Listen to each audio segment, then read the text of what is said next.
Hi everyone, and welcome to today's session on discrimination and bullying prevention. This is a conversation that matters not just for schools, but for every community we're part of. Over the next few minutes, we're going to talk about discrimination and bullying and what it really means, how they show up in everyday life, and most importantly, what we can do to stop them. My goal is that by the end of this video, you'll feel more confident in recognizing harmful behaviors, more empowered to speak up, and more committed to creating an environment where everyone feels safe and respected. Well, first, let's start with just simply defining discrimination and bullying. Discrimination is the process of treating someone unfairly because of race, gender, religion, disability, or other aspects of identity. Bullying is defined as repeated intentional harm, which includes and is not limited to physical, verbal, or social harm that creates fear and distress. And both are about power, control, and exclusion. Now let's talk about why this matters so much. Discrimination and bullying can affect every part of someone's life. Emotionally, they can lead to anxiety, depression, and a loss of self-worth. Socially, they can cause isolation and make people withdraw from peers, feeling like they do not belong. Academically, the effects are just as serious: lower grades, skipping classes, and disengaging from school entirely. According to UNESCO, 1 in 3 students worldwide report experiencing bullying. This is not a statistic, it's a call for action. It means that if you look around your classroom or your friend group, chances are someone has been through this. Now, discrimination comes in many forms. It can be racial or ethnic, such as mocking someone's accent or making comments about their skin color. It can be ableism, such as ignoring someone's accessibility needs or making jokes about disabilities. It can be socioeconomic, such as treating someone differently because of their wealth or lack of it. Gender bias is another big one, such as dismissing someone's ideas simply because of their gender.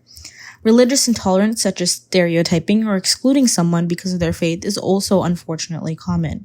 Each of these is harmful, and sometimes they overlap, creating even bigger challenges for the person targeted. Now, bullying is also not just one thing. It can take many shapes. There is physical bullying, such as hitting or pushing; verbal bullying, which includes insults, slurs, or name-calling. Social bullying is when people deliberately exclude someone or spread rumors to damage their reputation. Covert bullying is more hidden, such as manipulating situations behind someone's back or giving them the silent treatment. Cyberbullying uses phones, social media, or online spaces to harass, embarrass, or threaten someone.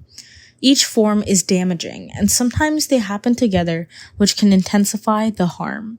Now, here is something that often gets overlooked: microaggressions. These are small, sometimes offhand comments or actions that communicate bias. They might sound like, "You do not look like you are from that group," or using phrases like, "that is so gay," as a joke. People might not be mean to be hurtful, but the impact is real. Over time, these moments pile up and chip away at someone's confidence and sense of belonging. That is why it is so important to be mindful about the words we choose and the assumptions we make. Discrimination does not happen because of prejudice. It happens when prejudice is combined with power. Prejudice means prejudging someone based on their identity. Power means having the ability to control access to opportunities, resources, or safety. Bias can be unconscious. Even when we do not intend it, our choices can reflect patterns that favor certain people over others.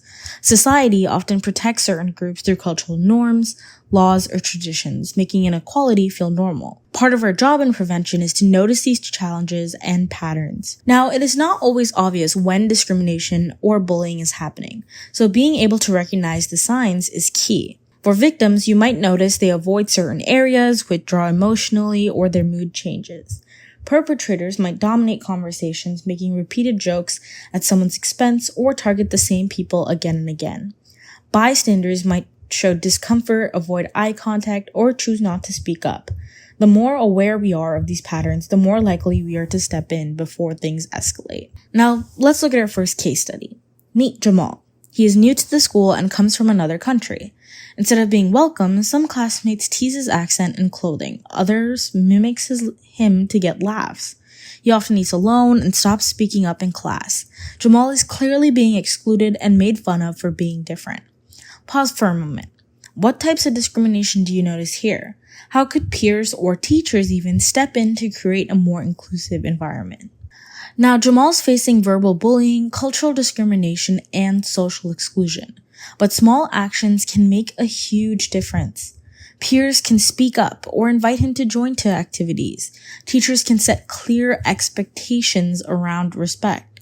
Schools often host cultural events to build understanding of others' cultures and to foster empathy. And everyone deserves to be included just as they are, so help build a support network for Jamal. Now, let's go into what exactly is the role of the bystander.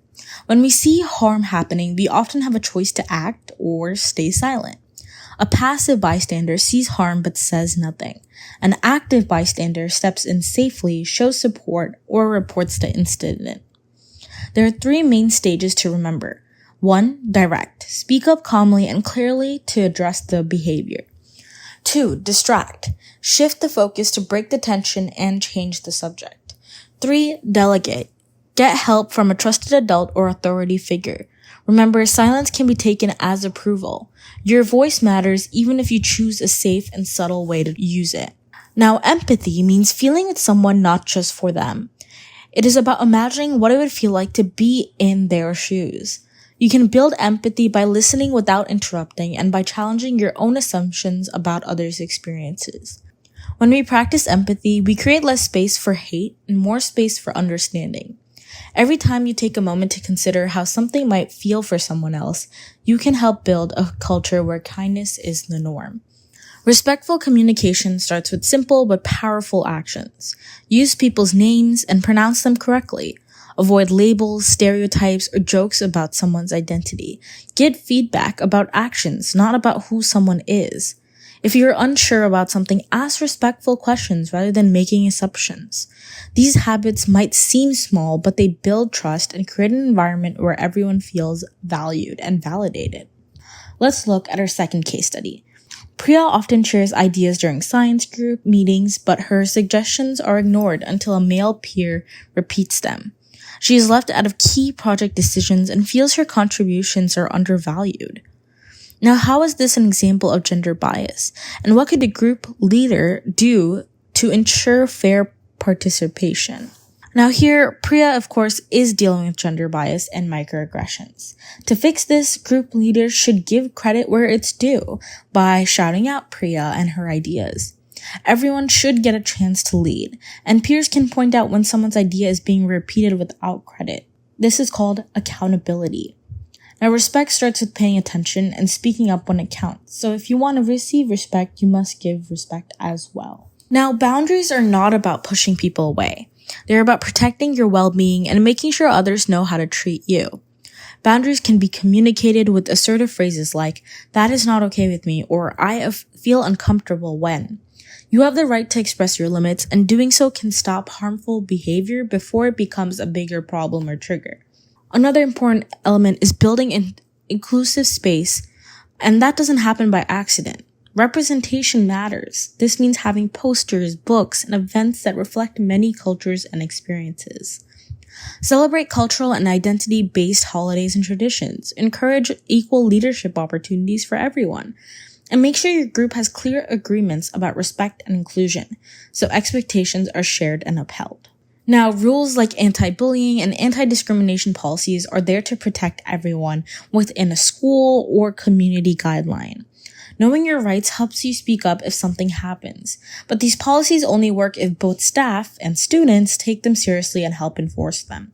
Think of policies not just as rules, but as promises to create a safe environment for all. Now, if someone you know has been bullied or discriminated against, you can support, and your support can make a big difference. Listen without interrupting or judging. Let them share how they feel in their own words. You can offer to go with them if they decide to report it, and just check in with them after a few days. A simple "I believe you" can mean more than you think. You don't need to fix it, just show that you care and be a support system. Now, resilience also means bouncing back even when things feel tough. Taking care of yourself is key. That means resting, staying active, eating well, and spending time with people who make you feel safe. And remember, what someone else did to you does not define who you are. Your identity is not a weakness, it's your strength. Now, if you or someone you know is being bullied or discriminated against, support is out there, whether that be personal, adults in your life or family, or even individuals at school. Your counselors and anti-bullying coordinators are trained to help. You can talk to them in confidence. For more immediate or anonymous support, you can call or text the 988 Suicide and Crisis Lifeline, or if you prefer texting, message HOME to 741741 for the crisis text line. There's also multiple online spaces and communities within a local setting, like the National Bullying Prevention Center, where you can learn, share, and feel less alone. Asking for help is not a weakness, it is a smart, strong step forward. Now let's bring this back to you. What role will you play in creating a safer space for others? Could you speak up when you hear a harmful joke? Sit with someone who's always alone? Learn more about identities you don't understand? Every action counts. Prevention isn't just about stopping harm, it's about building community prior to even anything occurring. So ask yourself, what's one thing you can do starting today? Before we end, take a minute to make a small commitment. Write down one thing you'll do this month to help stop bullying or discrimination within the coming year. Maybe it's, I'll stand up for someone being teased, or I'll invite someone new to my group. Whatever it is, write it down. That's a pledge to not only yourself, but also to your community. You have more power than you think. Let's use it for good.